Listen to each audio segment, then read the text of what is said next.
Here I am reflecting on my week last week, and I would love to share with you something that I found out about myself, and it deals in the area of parenting and mom guilt. If that's something that interests you, please keep watching.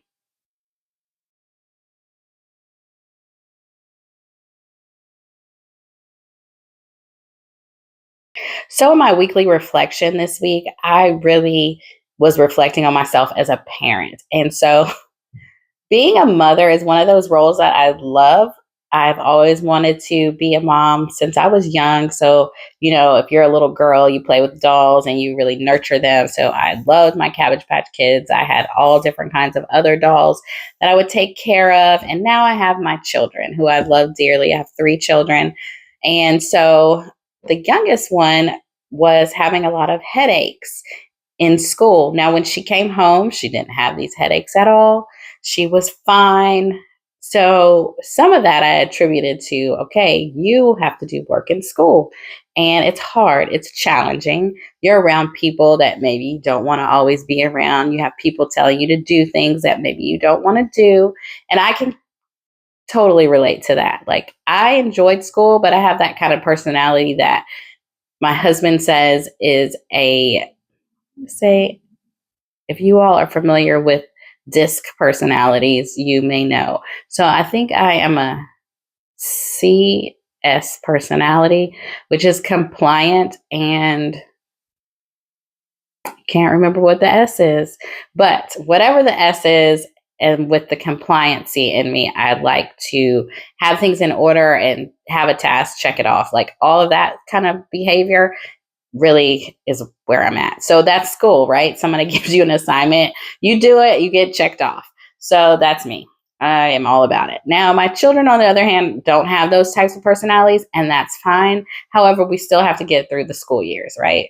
And my youngest was having the headaches. And so we did different things. So we went to the doctor, of course. Where we live, the pollen is very high. So sinuses is an issue. And so we started doing like nose drops and antihistamine, all of those kind of things to help her see if that would address the headaches. Yes, it addressed some. However, the nurse continued to call and talk about her head was hurting, her head was hurting. So as a mother, we have to find out what's going on with the baby. Like, what is the problem? What can we do? How can we support her? And I did a lot of things at home as far as with her school and like repetition for different activities and making sure she understood like her math and her reading and all of that kind of stuff. And then also we were trying to do an eye appointment. Now, I don't know, wherever you live, let me know. Have you been to have an eye exam lately? Tell me in the comments. Let me know because I called, I want to say at least 25 eye doctors, and they had wait lists like 2 and 3 months out. Literally, I came after I finished that afternoon reaching out to the eye doctors. I told my older two kids, you all might want to become an eye doctor. Like, this profession is in high demand. Go ahead and check it out. See if you want to go to school for that. And you have a built in clientele. Like, the amount of people that they must have to see must be huge. And the area that we're in, I mean, the wait list was extreme.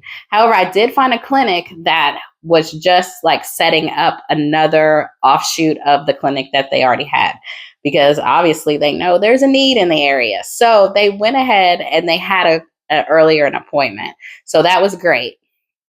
So we go in, and of course, they do the whole eye exam with her, talk about how she did let us know that sometimes when she looks at the board, sometimes an E looks like an A or an A looks like an E, one of the two, where she was trying to figure out what letter is it. So, okay, that sounds like eyes. Sounds like you need glasses. However, for close ups things, she was fine. So the doctor just wanted to make sure that the prescription that she was giving her was appropriate. So she even dilated her eyes and all of that. So up close, she can see pretty well, and not too far off, she's okay. But the distance, like when you have to do that far sighted for the board and then look down at your paper, like she's having a hard time with the focus for the far side. So we ordered her glasses because of that. And she was just so elated about the glasses and excited that she was going to be able to see. Now, mind you, she never told me that she couldn't see. But hearing her say that, I feel it's like, oh, how did I not even know that you couldn't see? You never told me. You've had these headaches. We've been trying to figure out what's going on. And then it's like she is so excited because she's like, oh, I'm going to be able to see. Well, girl, you never told me you couldn't see. And that's the funny thing about kids and the funny thing about being a parent. Like, I talk about mom guilt and just how it can come in different stages. So when they're really young, it's like you feel guilty because you have to leave them somewhere when you go to work, or you can't spend all the time that you want with them because you also need time to yourself and all of that. Or I don't want to do anything that's going to mess them up long term. So how can I make the right decision for them now? And then, like, the simplest thing as far as like glasses, it still causes me to have some guilt. Like, why didn't I know to get her glasses sooner? Why didn't I know just to go ahead and do this and do that? But the thing about mom guilt, when you think about it, it comes from an irrational place. Like, so much as far as being a mother or a parent is out of our control. We have to deal with our own selves, but then we have the personality of our children, and we have a person that we're still learning about ourselves as we continue to mature, and we're still having to learn about them. So when you think about that and you think about what you have to do and how you have to interact with your kids, you have to let that guilt go. You have to say, okay, well, here we are now. And now, yes, you can see. You can go to school and wear your glasses as the doctor instructed you and put them on and go forward and do great things. Like, I just was like, oh my gosh, I feel so bad. So, all you moms out there, have you ever been in that place where something has happened in your children's life and you just beat yourself up about it because you're like, I could have prevented that, or I should have prevented that. Why didn't I see that? Because I'm the mom. I'm supposed to know all things, right? I'm supposed to know everything. But it doesn't always work out like that. And I'm just happy that she has her glasses now and she's going to school. We've got one thing down and now she can see.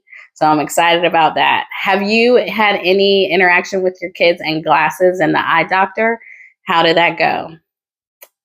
So now here we are. We have two children that wear glasses, one that does not. My husband wears glasses and I do not.